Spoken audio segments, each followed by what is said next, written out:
Good afternoon, everybody. My name is John Courtney. I'm Executive Chairman of Strategy Digital, and we're going to talk about performance-based marketing. So just a little thumbnail about me and my company. We've been going 18 years. That's 2 years before Google even existed. We've got a staff of 50, all based in Bristol. And we invented a performance-based pricing called Pay on Results about 7-8 years ago. So that's just a bit of background. So in terms of pricing is a very powerful factor in your decision to buy. It defines the relationship that you have with the agency and assigns the level of risks and reward that's either one-sided or is shared between the agency and the client. And it sets the level of incentive or non-incentive that your agency has.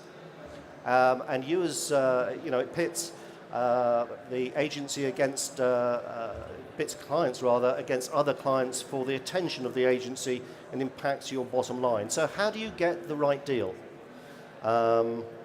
How do you make sure your agency is working for you and will produce the right results? There are various different pricing models around performance. So the traditional agency pricing model is around fixed fees. You pay a digital marketing agency a sum of money, hundreds or thousands of pounds a month, and you hope and trust that they're going to do a good job for you, and some will.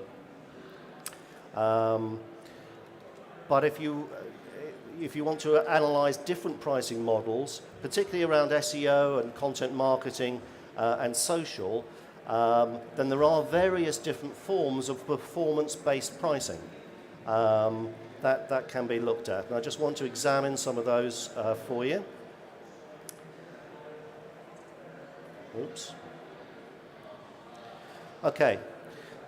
First of all, let's have a look at the pros and cons of the traditional model, which is monthly fixed fee pricing. So the pros, obviously, the work is tailored to the budget that's available, so there's a matching between the budget and the work. And it's very straightforward invoicing. It's straightforward for the agency, it's straightforward for the client. And resourcing allocation for the agency is also quite simple. And there's no risk for the agency, because the agency is going to get his fees, or her fees. The risk, of course, is for the client. If the agency isn't doing the job, then the client is going to be paying fees, not necessarily getting the results they want. So the challenges here are, is there a lack of incentive for the agency? You would hope not, but that's a question that should be asked. The resource allocation, is there, what happens if the agency over-services the client? They're on a loser there. Additional work equals additional costs, so you have to equate the two things. There's less flexibility to play with budgets, particularly around seasonality. And of course, price comparison of services.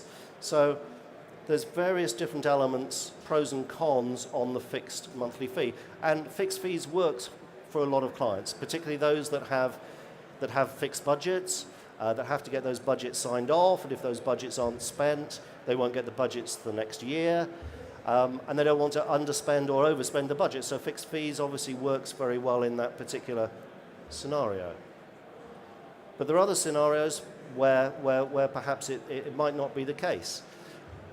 On fixed fees, are you paying for bad ideas? That's the potential problem area there. So performance-driven pricing, it's really tying compensation to performance. So the basic concept of this is about if the agency does better, if it produces more results, if it gets better performance, it will be paid more. And clients kind of like that basic principle.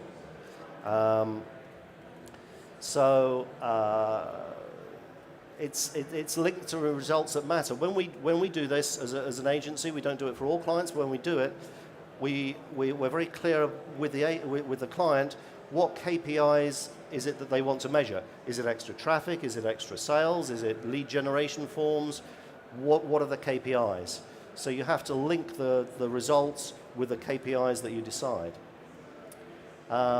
And performance-driven pricing has traditionally been used in other forms of digital marketing other than SEO and content marketing.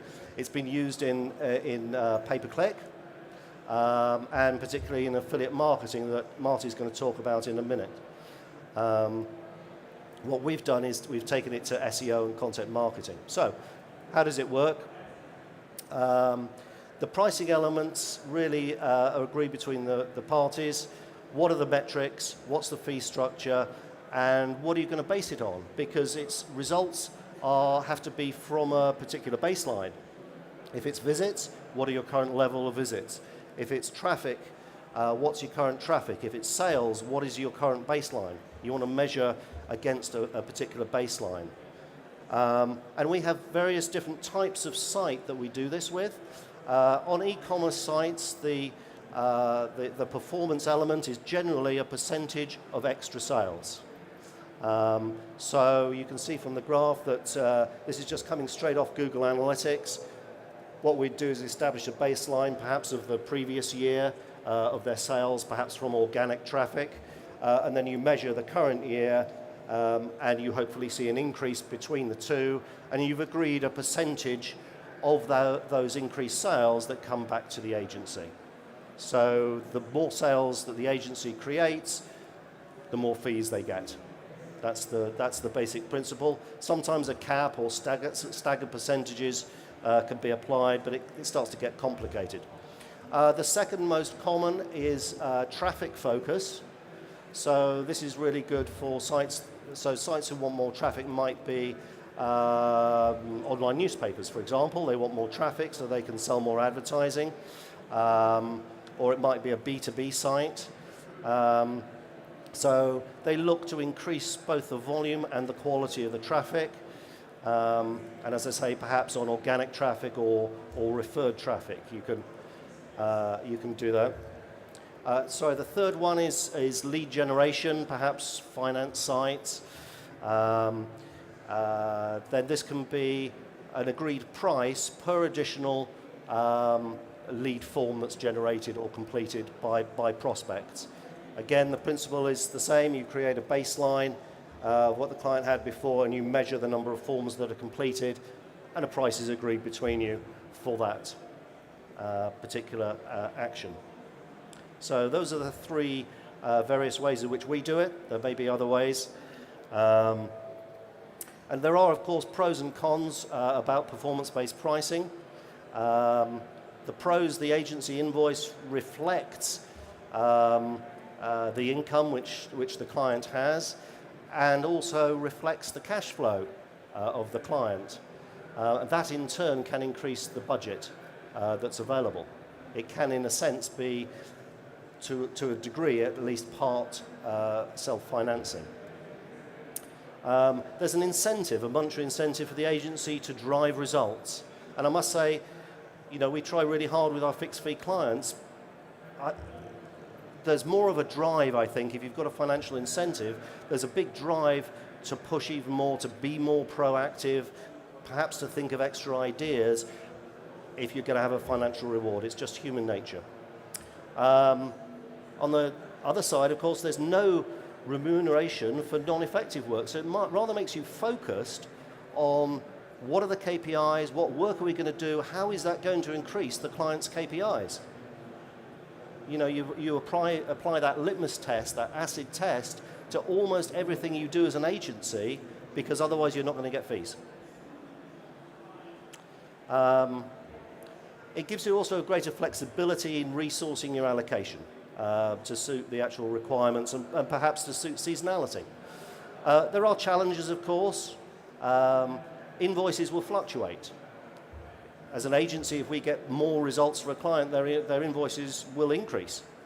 And that's good because they've got more inquiries and more sales, but they have to be able to cope with that internally. You have to also make sure that your data is absolutely accurate. We measure this through Google Analytics. If your analytics isn't tracking properly, boy, you're in trouble, because you can't measure the work that you're doing. You can't see how much of a success you've made. Your invoices are going to be inaccurate. It's a mess. So the number one thing that we do is to make sure that the tracking is absolutely bang on. And of course, there's risks of external factors outside the agency or outside the client's control. But I guess that's true in life generally, isn't it? So Marty's going to talk a little bit in a minute about affiliate marketing. I'm mainly concentrating on SEO and content marketing, but the same is also true on social media. It's establishing a baseline. It's establishing KPIs. What are you measuring on social media? Is it likes? Is it shares? Is it followers? You know, what are the social metrics? And that can provide the base to do performance pricing. So it's not always a suitable solution, but most agencies, most of the time, charge fixed fees. And all I'm doing is putting it up as an option. There's a dialogue that maybe should be opened up between you and your agency. Is it something you want to consider? Is it something they want to consider? These days, when there's so much information available in digital marketing to measure everything, that it does give you an idea. There are rewards there. It does give greater flexibility. It can help with cash flows. It can increase budgets. There are a lot of benefits there, and it's just a discussion to be had.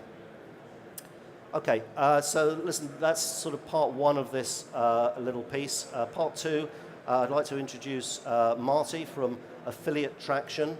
Affiliate Traction is one of the affiliate marketing agencies in the UK, but is the affiliate marketing agency in the States.